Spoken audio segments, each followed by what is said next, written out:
오늘 말씀은 유대인들이 환영했던 예수님이라는 제목으로 말씀을 전하겠습니다. 자, 성경의 주인공은 누구십니까? 예수님이시죠. 오늘도 예수님의 이야기를 들으실 수 있기를 바랍니다. 유대인들이 환영했던 예수님, 그 예수님은요, 공생의 사역을 3년간 하시고 이제 공생의 사역을 마치시면서 택한 하나님의 백성들을 구원하시기 위해서, 십자가를 지시기 위해서 예루살렘 성으로 입성하시는 것을 기념하고 또 감사하기 위해서 정한 날이 종려주일이 되는 것입니다. 예수님 당시에 종려주일에 이제 며칠 안 남은 유월절이 있었어요. 그래서 유월절날 하나님께 제사를 드리기 위해서 원근 각지에서 또는 이스라엘 밖에서 살았던 유대인들까지도 다 예루살렘으로 모이게 되었습니다. 그래서 예루살렘에는 역사가들에 의하면 한 300만에서 400만 명의 남자들이 모였다라고 할 정도로 그렇게 많은 사람들이 모였습니다. 그 많은 사람들이 이제 예수님이 들어오시니까 그 중에서 무리들이 예수님을 환호하는 거예요. 종려나무 가지를 흔들고 자신의 겉옷을 깔면서 예수님 오실 때 호산나 호산나 외칩니다. 그들은요, 예수님을 어떻게 바라봤냐면 자신들의 문제를 해결해 주실 수 있는 왕으로 생각했던 겁니다. 그래서 자신들의 문제, 자신들의 원하는 바를 줄 수 있는 분이라고 생각해서 그들은 예수님을 왕으로 영접했지만, 그런데 예수님은 그들의 생각과는 다른 분이셨습니다. 예수님은 어떤 왕이셨을까요? 오늘 본문을 통해서 우리 예수님이 어떤 분이신가 우리가 살펴보고, 저와 여러분은 우리 예수님을 올바르게 알고 올바르게 예수님을 따라가는, 그리하여 주님 주시는 은혜와 평강을 풍성하게 받아 누리시는 저와 여러분 될 수 있기를 간절히 축원합니다. 유대인들이 환영했던 예수님은 첫 번째, 예수님은 모든 것을 아시는 전지하신 하나님이셨습니다. 자, 1절 보시면요, 그들이 예루살렘에 가까이 가서 감람산 벳바기에 이르렀을 때에 예수께서 두 제자들을 보내셨어요. 이제 예수님께서 갈릴리 윗지방에서 사역을 마치시고 이제 예루살렘까지 내려오시면서 입성하시기 전에 2km, 한 1.23마일 정도 떨어진 그 베단이라는 벳바기라는 마을이 있었어요. 이 벳바기라는 마을에 이제 도착했을 때 이제 예루살렘에 들어가시기 전에 예수님께서 두 제자에게 말씀하신 거예요. 2절에 보시면 저 맞은편 마을로 가라. 맞은편 마을로 가서 거기 가면 매여 있는 나귀와 나귀 새끼가 있는데 그것을 풀어서 내게로 가져와라 라고 예수님께서 말씀하신 거예요. 자, 그러면서 예수님께서 3절에서 뭐라고 말씀하시냐면, 만일 누가 무슨 말을 하거든, 즉 나귀와 나귀 새끼의 주인이 아니 왜 남의 이 동물, 남의 가축을 왜 가져가느냐고. 남의 나귀, 그때 당시에 나귀는 굉장히 귀한 동물이었어요. 거의 뭐 재산 중에서 최고의 재산이었죠. 그래서 이 귀한 것을 왜 가져가려고 그러느냐, 왜 남의 것을 그렇게 가져가려고 그러느냐라고 하면은 뭐라고 하라고요? 주가 쓰시겠다 하라. 그러면 즉시 보내리라. 그래서 예수님께서 그렇게 말씀하셨어요. 여러분, 예수님께서 그 맞은편 마을에 나귀와 나귀 새끼 두 마리가 있는 걸 어떻게 하셨을까요? 가보지도 않으셨는데 거기에 두 마리가 있고 또 그 나귀와 나귀 새끼는 묶여있고, 그리고 풀려고 하면 그 주인이 나와서 왜 가져가느냐, 실랑이를 벌일 것이고, 그걸 어떻게 아셨을까요? 그리고 주가 쓰시겠다고 하라, 그러면 그가 보내준다, 어떻게 아셨을까요? 주가 쓰시겠다고 할 때 주는요, 큐리오스라고 해서 선생님이라는 뜻도 있지만 하나님 메시아라 이런 뜻도 있어요. 하나님이라는 뜻도 있고 메시아라는 뜻도 포함되어 있어요. 주가 쓰시겠다, 하나님이 쓰시겠다, 예수님이 하나님이시다, 예수님이 메시아시다, 그분이 쓰시겠다고 하면 보내줄 거다. 아니, 그 사람이 주가 쓰시겠다고 하면 보내줄지 어떻게 알 수 있어요? 그 사람의 믿음과 신앙을 어떻게 알아요? 사람은 모르는 겁니다. 사람은 그 상황을 모르고 그 사람의 마음도 몰라요. 그러나 예수님은 모든 것을 아시는 하나님이시기 때문에 예수님은 그것을 다 아시고 그대로 주님께서는 하실 수 있도록 하시는 것입니다. 여러분, 예수님은요, 하나님으로서 모든 것을 아셔서 마태복음 10장 30절에 보시면은 하나님은 자기 백성들의 머리카락 수까지도 다 세고 계신다 그러시잖아요. 여러분, 하나님께서 머리카락 수까지 다 세고 계신다는 것은 무슨 뜻일까요? 여러분들은 여러분이 가지고 계신 머리카락 숫자를 다 셀 수 있으십니까? 우리가 평생에 걸쳐서 세라 그러면 뽑아서 셀 수 있겠죠. 그런데 우리 누구도 자기 머리카락 숫자, 머리카락을 가지고 있지만 세는 사람은 없어요. 근데 하나님께서 우리의 머리카락 숫자까지도 다 세고 계신다는 것은 무슨 뜻이냐면 하나님은 자기 백성들 한 사람 한 사람에 대해서 관심을 가지시고 내가 다 너희들을 살펴보고 알고 있다 이런 뜻입니다. 그래서 다 알고 계셔서 우리에 있어서 사소한 것까지도 하나님은 다 알고 계시는 거예요. 그래서 예수님은 하나님으로서 우리를 알고 계시고 내가 나를 아는 것보다 우리는 내 머리카락 숫자 모르잖아요. 내가 나를 아는 것보다 내 몸속에 뭐가 있는지 어떻게 돌아가는지 잘 모르잖아요. 내가 나를 아는 것보다 우리 예수님은 나를 더 잘 아시는 모든 것을 아시는 전지하신 하나님이신 줄로 믿으시기 바랍니다. 그래서 요한복음 4장을 보면은 예수님께서 사마리아로 지나가시다가 사마리아에서 한 여인을 만났어요. 이 여인은 뜨거운 저고에 야곱의 우물에 와서 이제 물을 길러 나온 사마리아 여인이었어요. 이 사마리아 여인은 예수님 보시고 뭐라고 하셨어요? 내게 남편이 5이 있었다. 그런데 지금 남편도 네 남편이 아니다. 그 여인이 깜짝 놀랐잖아요. 예수님은 우리 하나님의 백성들, 자기 백성들의 인생 전체를 알고 계시는 분이십니다. 우리의 과거도 아시고 우리의 현재도 아시는 분이세요. 우리의 상처도 아시고 우리의 아픔도 아시고 우리의 슬픔도 아시는 그러한 모든 것을 알고 계시고 아시기 때문에 우리가 주님께 우리의 아픔을 내어놓으면 위로해 주실 수 있는 분이 우리 하나님 예수님이신 줄로 믿으시기 바랍니다. 마태복음 17장에 보면 성전세를 반세계를 내라는 그런 사건이 나옵니다. 성전세를 납부하라. 근데 예수님께서 뭐라고 말씀하시나요? 베드로 보고 베드로야 저 갈릴리 바다 가서 낚시를 해서 낚시를 던지면 첫 번째 물고기가 잡혀 올라오는데 그 첫 번째 물고기 입 안에 뭐가 있다고요? 한 세겔이 들어있을 것이다. 그걸 가지고 나하고 너의 몫으로 한 세겔 내라 라고 말씀하십니다.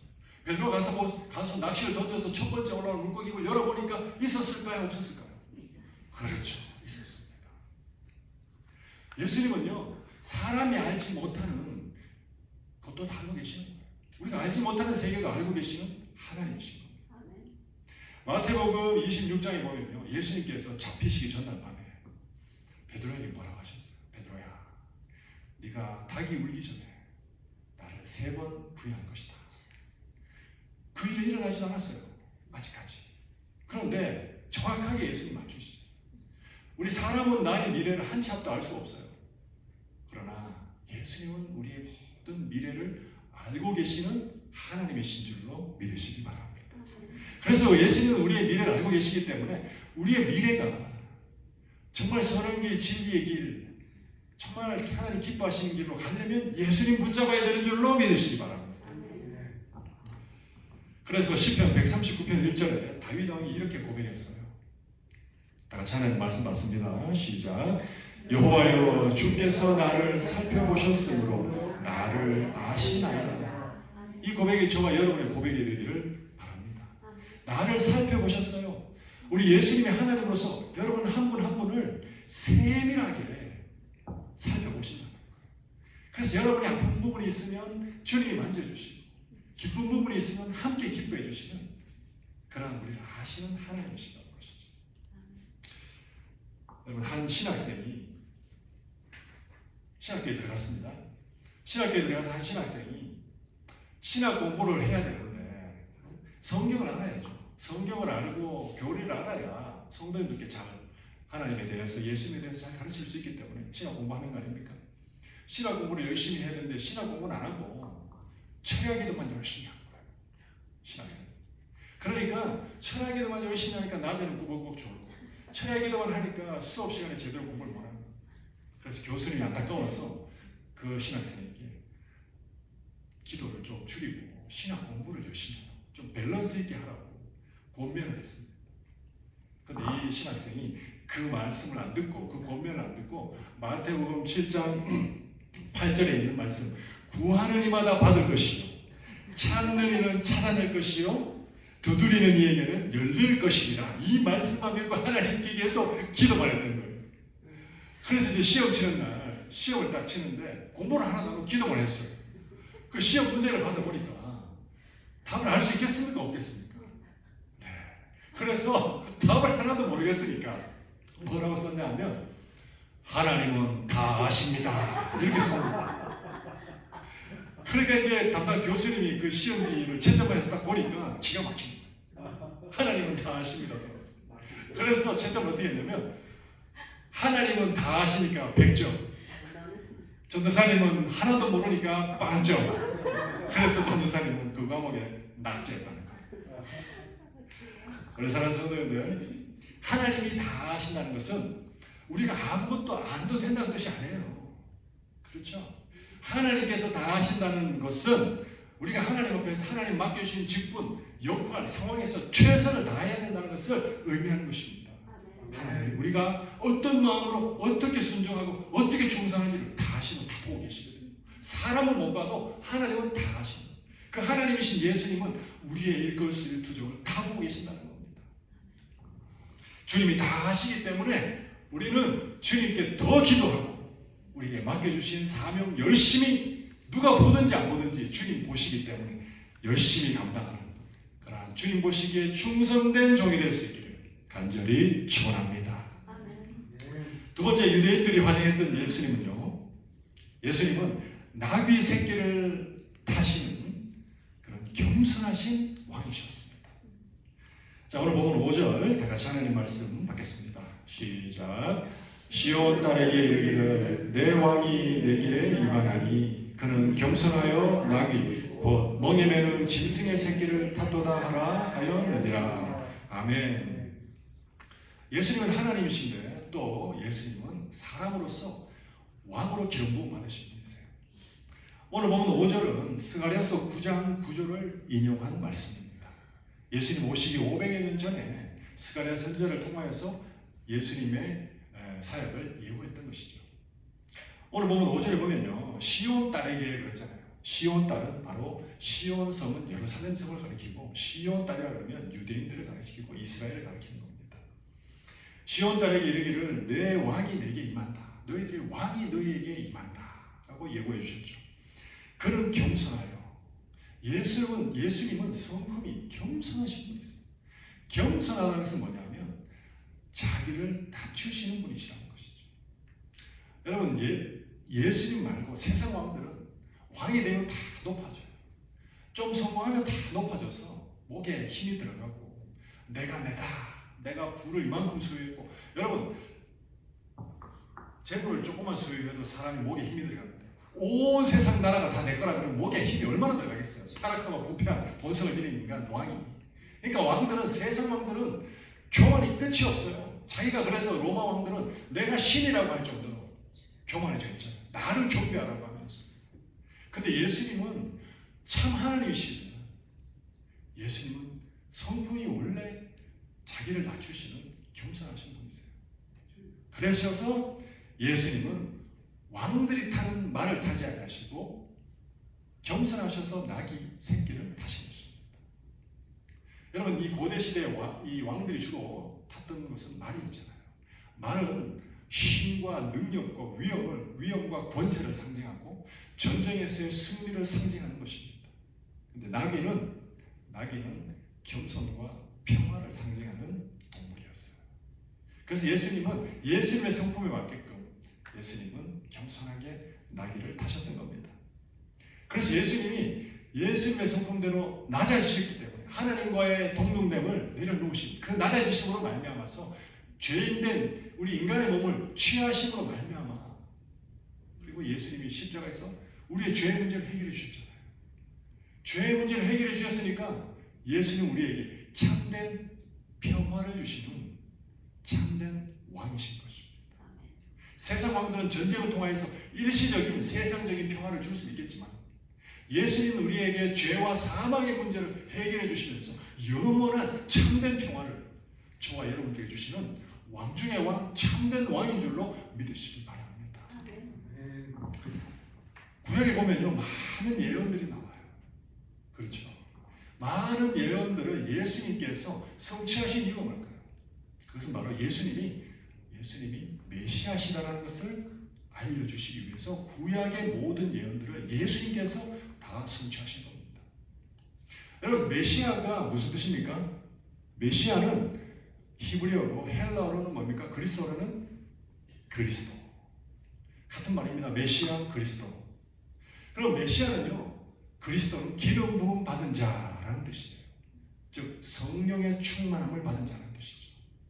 기름 부음 받은 자라는 것은 누구에게 기름 부어주냐면 하나님께서 특별한 사명을 주시는 자에게 기름 부어주시는 거예요.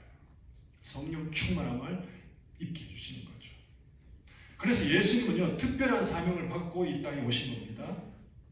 무슨 사명 받으셨을까요? 예수님은 하나님의 택한 백성들을 구원하시는 사명을 받고 오신 분이세요. 그래서 예수님은 기름 부음 받으셨는데 그 우리를, 하나님의 택한 백성들을 구원하시기 위해서 예수님은 왕으로, 제사장으로, 선지자로 기름 부음 받으셨던 겁니다. 하나님은 그렇게 세우셨던 거예요.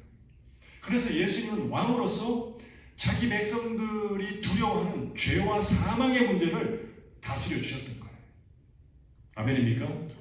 예수님은 제사장으로서 자기 백성들을 괴롭히는 죄의 문제를 십자가에서 죽으시면서 제물이 되시면서 예수님은 해결해 주셔서 하나님과 자기 백성들의 관계를 화목하게 해주셨어요. 예수님은요, 선지자로 또 기름 부음 받으셔서 하나님의 말씀, 하늘의 진리, 하나님의 뜻, 복음을 세상에 전하시면서 하나님의 길, 천국의 길, 진리의 길을 알려주셨던 겁니다. 그래서 예수님은 이 모든 사역을 예수님이 스스로 낮아지시고 그 겸손한 성품대로 행하셨기 때문에 저와 여러분들을 구원의 길로 인도해 주셨다는 사실을 믿으시기를 간절히 축원합니다. 여러분, 오늘 이 나귀와 나귀 새끼를 보면요, 어떤 의미가 있어요. 예수님께서 그냥 나귀 새끼만 가져오라면 되잖아요. 근데 나귀와 나귀 새끼를 풀어오라고 하셨어요. 스가랴서 9장 9절에는 나귀 새끼만 나옵니다. 나귀와 나귀 새끼를 가져오라고 하신 이유가 뭐냐면 뭘까요? 나귀는 율법에 매여 있는 유대인을 상징합니다. 매여 있잖아요. 나귀 어미는 짐을 지잖아요. 짐을 지며 살아왔잖아요. 그 짐이 뭐냐? 율법의 짐이야. 율법에 매여 있는 유대인을 상징하고, 나귀 새끼는 아무도 타보지 않은 나귀였어요. 새끼. 그래서 나귀 새끼는 율법에 매이지 않았던 이방인들을 상징한다는 거예요. 그래서 그 유대인과 이방인들, 하나님의 택한 유대인들과 이방인들 중에 하나님의 택한 백성들이 매여 있는 거예요. 어디에? 사단에 매여서 종로로 타고 있었던 거예요. 그러니까 예수님 풀어오라. 이 말씀은 내가 유대인들과 이방인들 중에 사단에 매여 있는 하나님의 백성들 내가 이제 들어가서 구원하겠다라는 뜻이 거기에 다 담겨져 있다고 믿으시기 바랍니다. 그래서 여러분, 어거스틴 목사님은 그리스도인들이 가지고 있어야 될 성품 중에서 가장 중요한 성품이 무엇입니까? 라고 물었을 때 무슨 성품이라고 대답했을까요? 눈치가 빠르시네요. 겸손이라고 대답하셨어요. 그리스도인이 가져야 될 첫 번째 성품은 겸손. 두 번째 성품은 뭘까요? 두 번째 또 물어봤습니다. 그랬더니 두 번째도 겸손이다. 세 번째는 뭡니까? 세 번째도 겸손이라는 거예요. 겸손이 뭡니까? 스스로 자신을 낮추는데 누구 앞에서 낮추라는 거예요? 하나님 앞에서 낮추고 사람 앞에서 낮추라는 거예요. 하나님 앞에서 낮추는 게 뭡니까? 하나님이 살아계시고 하나님의 말씀이 진리이기 때문에 나의 의견과 나의 뜻이 하나님의 말씀과 부딪힐 때 내 것을 내려놓고 하나님 말씀을 따르는 것, 이것이 겸손의 성품인 것입니다. 교만한 것은 뭐냐면 교만한 사람은 하나님 없이 살겠다는 사람이 교만한 사람인 거예요. 그래서 사랑하는 성도님들, 저와 여러분은 우리 하나님이 늘 우리와 함께 계시고 우리 예수님의 말씀이 늘 진리라는 사실을 기억하고 주님의 말씀 앞에 무릎 꿇고 surrender, 항복할 수 있는 우리가 될 수 있기를 바랍니다. 심리학자들이 그런 얘기를 했어요. 교만한 사람들은요, 스트레스가 겸손한 사람보다 10배나 더 있다고. 그래서 질병도 훨씬 많이 걸린다고 심리학자들이 연구해보니까 결론을 그렇게 내렸습니다. 왜냐하면 교만하면요, 사람들 앞에서 배운 척 해야 되고, 아는 척 해야 되고, 잘난 척 해야 되고, 있는 척 해야 되고, 있는 척, 잘난 척, 척척하다 보면 세상을 행복하게 살 수가 없어요. 겸손하게 없는 척, 겸손하게 모르는 척 그렇게 살아가면 행복하게 살 수가 있는 겁니다. 아멘입니까? 아멘 안 하시는 것 같은데. 여러분, 있는 척 하지 마시기 바랍니다. 물질 자랑하는 사람은 그 물질 때문에 어려운 일 당해요. 건강 자랑하는 사람은 건강 때문에 어려운 일 당해요. 자식 자랑하는 사람은 자식한테 때 배신당할 수 있어요. 그래서 우리는 오직 예수님만 자랑하는 겸손한 주의 백성 될 수 있기를 간절히 바랍니다. 여러분, 그래서요, 교만은 패망의 선봉이라고 그러시잖아요. 잠언서 16장 18절에서. 그래서 우리는 무조건 낮춰야 됩니다. 무조건 낮아져야 되는 거예요. 우리가 스스로 자신을 낮추면, 다른 사람을 높여드리고 나를 낮추면 다른 사람들과 싸울 일이 없어요. 갈등과 다툼이 일어날 일이 없습니다. 교회 안에 갈등과 다툼이 일어나는 일은 뭐 때문입니까? 스스로 내가 다 잘났다고 음성을 높이니까 싸우는 거예요. 저는 못났습니다. 자기를 낮추고 제가 당신의 말에 귀 기울이겠습니다. 낮춘다면 싸울 일이 없어요. 그래서 여러분, 목사인 저도 저를 더 낮출 것도 없지만 저는 더 낮추겠습니다. 더 낮아지도록 할 테니까 여러분도 낮추시고, 우리가 젊은 사람도 낮추고 나이 연세 드신 분들도 낮추셔야 무엇이 임할까요? 하나님의 은혜가 임하시는 줄로 믿으시기 바랍니다. 하나님 앞에 낮추는 사람 하나님이 높여주신다는 사실을 기억하시기 바랍니다. 그래서 베드로전서 5장 5절 다 같이 하나님 말씀 받습니다. 시작. 하나님은 교만한 자를 대적하시되 겸손한 자들에게는 은혜를 주시느니라. 아멘. 하나님 앞에, 사람 앞에 자신을 낮추시고 하나님의 은혜를 충만하게 받아 누리시는 우리가 될 수 있기를 간절히 축원합니다. 마지막 세 번째입니다.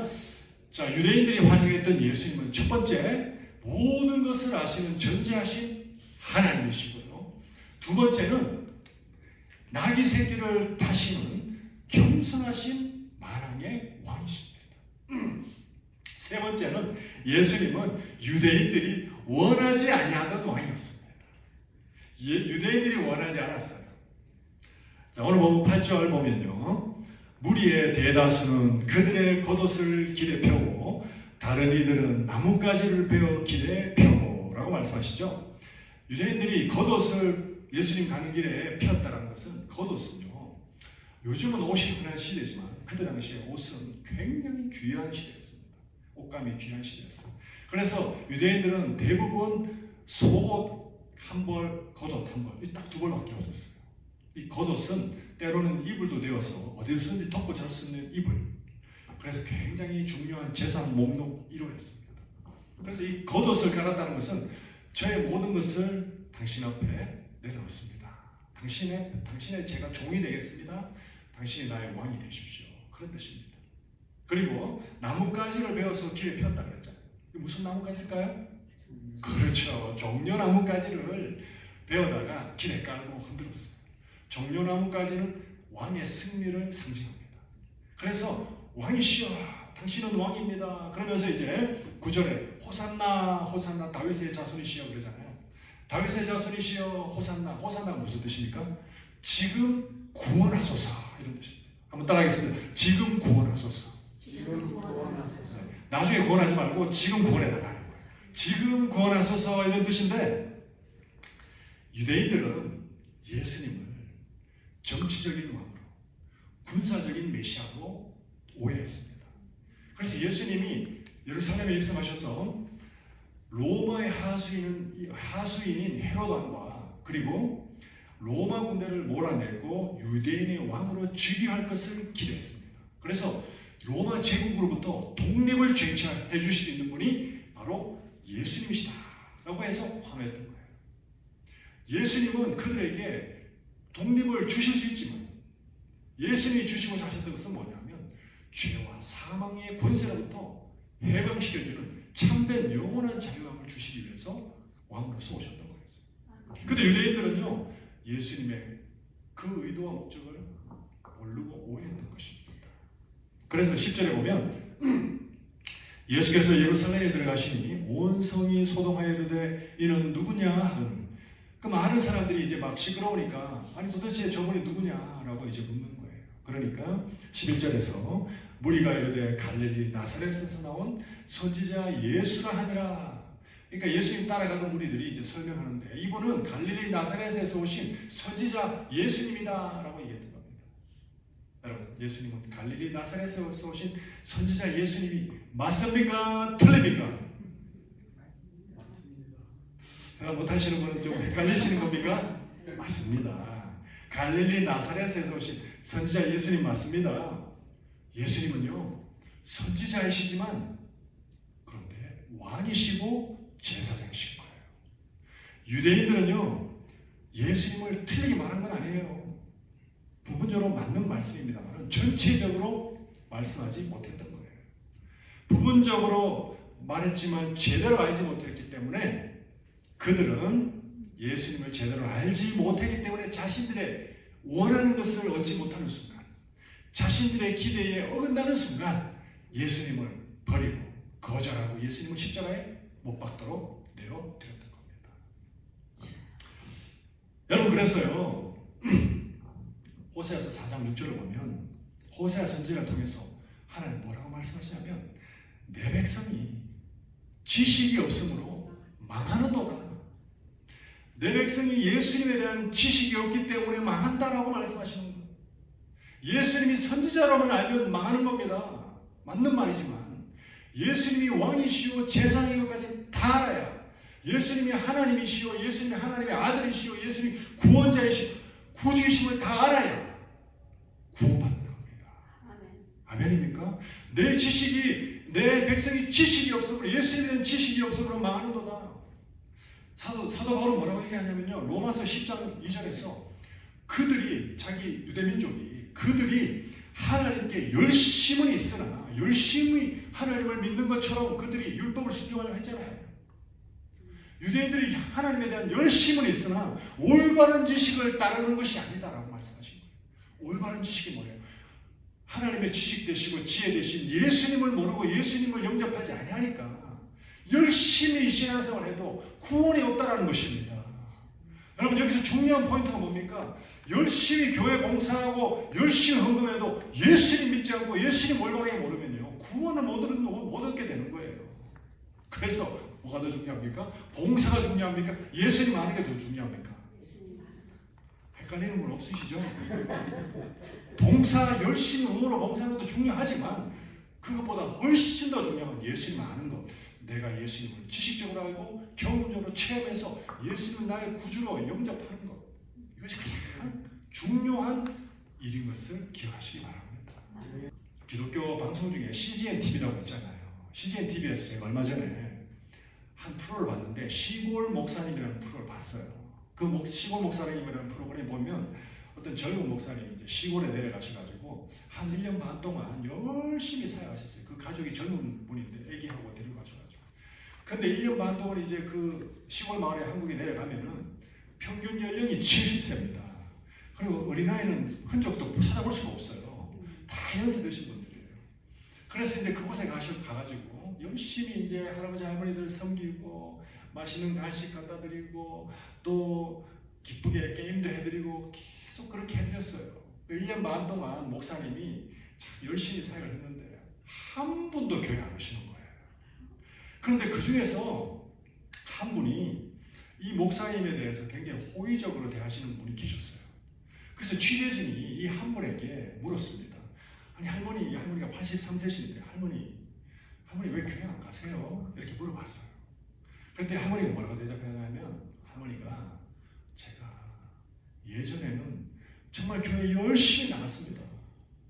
제가 새벽 예배도 열심히 나가고 새벽 예배를 위해서 새벽 종을 칠 정도로 가서 제가 종을 칠 정도로 그렇게 열심히 새벽 예배도 가고 교회를 위해서 열심히 봉사도 하고 열심히 다녔습니다. 그런데 제 아들이 대장암으로 죽었어요. 아들이 죽는 바람에 그때부터 교회를 제가 가기 싫었고 교회를 떠나버렸습니다. 그렇게 대답하는 거예요. 그 할머니의 마음은 정말 충분히 이해할 수 있습니다. 그런데 여러분, 이 할머니는 어떤 하나님을 믿었을까요?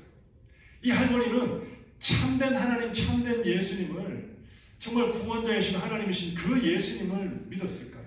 아니면 나의 기도를 들어주는 하나님, 내가 기대하는 것을 주시는 하나님을 믿었을까요? 여러분, 이 할머니는 자신의 문제를 해결해 주는 하나님을 믿었던 겁니다. 그러니까 자신의 문제를 해결해 주지 않고 자기 아들을 기도해도 안 고쳐주니까 나는 이런 하나님, 내 문제를 해결해 주지 않는 하나님 나는 필요 없어. 나는 이런 예수님 소용없어. 예수 믿어도 소용없어. 그러면서 교회를 떠나버리는 겁니다. 주님 떠나버리는 거예요.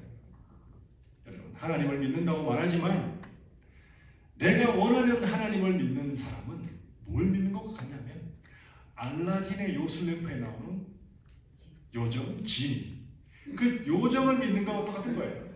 내가 원하는 거 해달라고 하면 요정이 탁 나타나서 알라딘에게 해주잖아요. 내가 부를 때마다 쫙 나타나잖아요. 내가 원하는 거 해주는 하나님, 내가 부를 때마다 나타나는 그 하나님, 알라딘의 램프의 요정을 믿는 것과 똑같은 겁니다. 그런데 여러분, 우리 하나님은 그런 분이 아니시잖아요. 하나님은 우리의 뜻을 이루기 위해서 하나님으로서 예수님 오신 것이 아니라 예수님은 하나님의 뜻을 이루시는 하나님이시라는 것이죠. 예수님은 하나님의 뜻을 이루기 위해서 이 땅에 오신 왕이요, 제사장이요, 선지자이신 줄 믿으시기 바랍니다. 그래서 우리가 기도해도 하나님의 뜻에 맞으면 기도 응답이 되는 거예요. 근데 우리가 기도해도, 우리가 원하는 것을 기도해도 응답이 안 되면 하나님의 뜻에 맞지 않는구나라고 우리가 결론을 내리면 되는 겁니다. 아멘입니까? 그래서 항상 내 자신에게 여러분 물어보시기 바랍니다. 나는 정말 삼위일체 하나님, 참된 하나님을 믿고 있는가?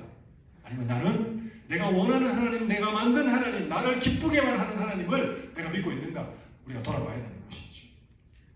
사랑하는 성도님들, 만약 내가 원하는 하나님을 믿고 있다면 그 원하는 하나님 빨리 내려놓으시고 참 하나님, 삼위일체 하나님, 만왕의 왕이시오, 우리의 구주 되신 왕이요 선지자요 제사장이신 우리 구주 예수님만을 믿고 참된 진리의 길, 구원의 길로 나아가는 저와 여러분 될 수 있기를 간절히 축원합니다.